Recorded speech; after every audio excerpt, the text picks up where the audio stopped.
from herself.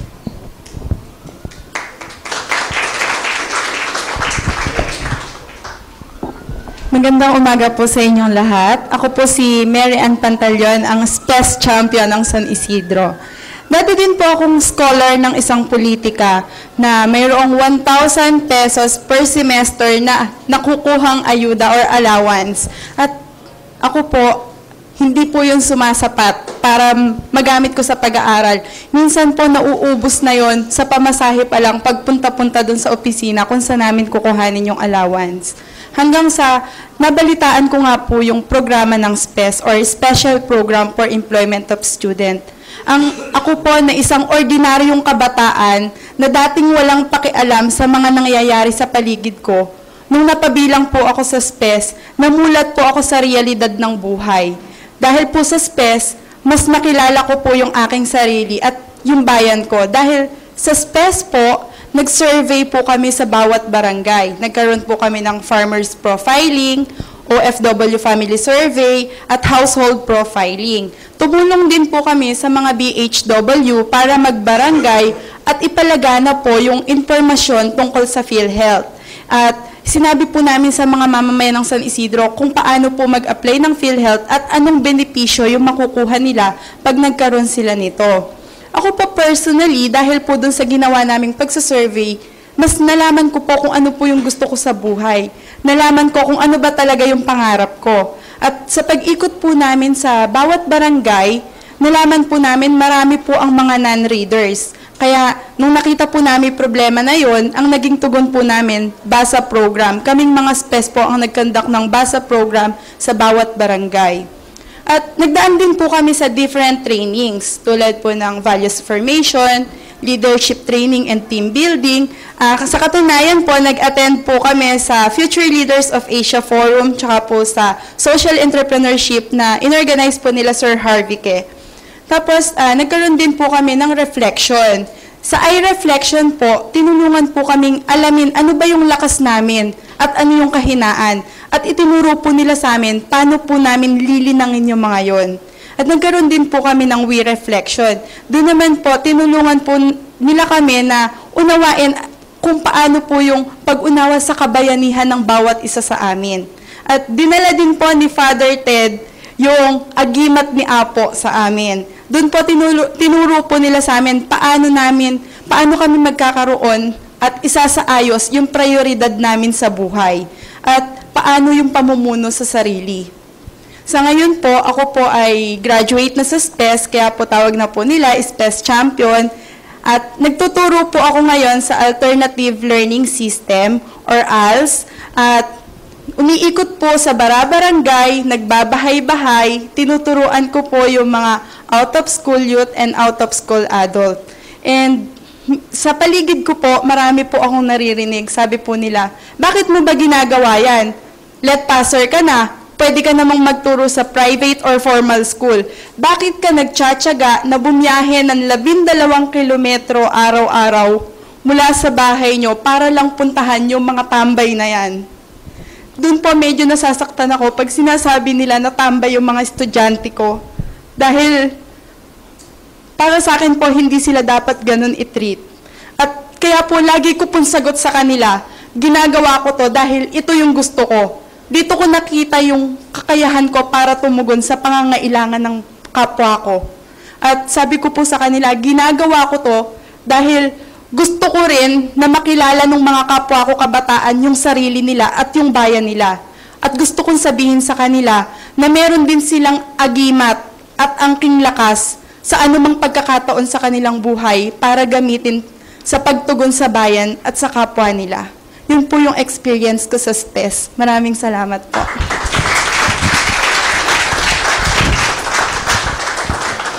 Pero hindi lang po yun ang ginagawa nila. Sila rin po ay they build the house in Gawad Kalinga every summer, every weekend. Tapos tumutulong po sila sa environmental programs ng San Isidro.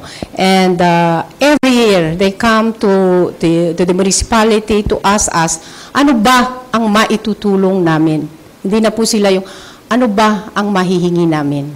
They come to us and say, tutulong po kami. Ano po ang trabaho namin sa susunod na summer? So this is our SPES champions. Ang nangyari po, ang naging product ng aming SPES, 80.13% ang job placement rate. Nakakatuwa po because doon sa amin, sa vicinity, sa San Isidro, yung mga business establishment, pag nang hahanap ng mga empleyado, gusto nila SPES. Ay, gusto ko SPES graduate. They prefer SPES graduate. Maybe because nandoon po sa loob nila ang malasakit. Natuto silang magmalasakit, natuto silang maging maluwag sa magbigay ng pagmamahal sa kapwa at natuto sila ng value ng kanilang ginagawa. Kaya kumbaga sa goods, napaka mabili po ng aming SPES graduates. Kaya ang aming job placement is 80.13%. Siguro ganun na nangyayari kapag inilalabas ang kanilang galing.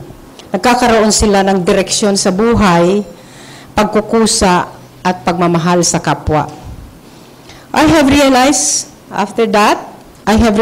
that we have to go beyond our comfort zone. Ang good news ay di pwede sa San Isidro lang, sapagkat we believe that we have to expand our arms as far as we can and go just a little bit beyond our perception to what we think we can do. Kaya po ang aming dalangin ngayon, ang sinasabi namin sa San Isidro, "O Lord, that you would bless me and enlarge our territory. Let our hand be with you and keep us from evil so that we may not cause pain." Yun po ang aming ginagawa, kaya kami po ay nakakarating kung saan-saan lugar sa Pilipinas para i-share ang aming good news. Ito po yung aming best practices na umiikot po kami. At kasama ko minsan si Mary Ann, kasama ko po yung ibang mga kasama ko na nagtatrabaho sa San Isidro to help spread the good news of what San Isidro is doing. Pero meron po ding masaya po ako at frustrated. Masaya at malukot at frustrated dahil bagamat nakakarating po kami sa Buanga at saka hanggang sa Car region sa pag-share ng aming good news.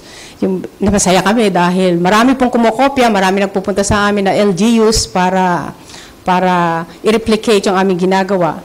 Frustrated din po ako, frustrated kami nila Mary Ann at malungkot sapagkat sa Nueva Ecija po, hindi kami naiimbita sa aming probinsya. We are not, ganun daw. So, yun po ang aming frustration. Napaka-frustrated po namin dahil every time I speak in other towns, in other provinces, I keep on wishing, sana magawa namin sa Nueva Ecija.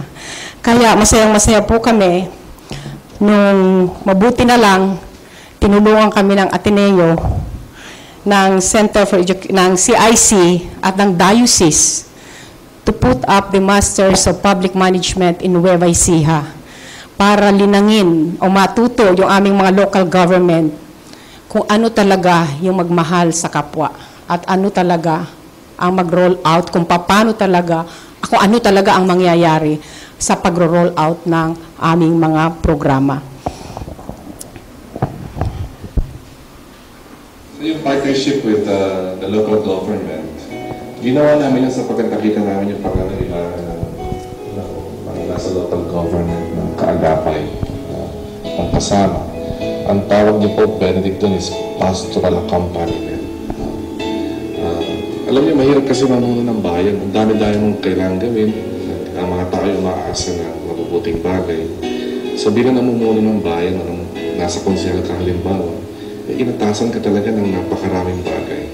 So, nangangailangan ka kuminsan ng kaagapay, ng kasama. Nangangailangan ka ng kanlungan. Sapagkat ang mga namumuno, kailangan din nila ng pupuntahan. Kaya ginawa ng diocese, nagbuo kami na parang nag-create kami ng isang sanctuary for them. At ito inilagay namin sa isang eskwelahan sa College of the Immaculate Conception. Hanggang sa napunta sa isang pagpaplano na bakit hindi tayo magbigay ng isang programa sa kanila na para sila gumaling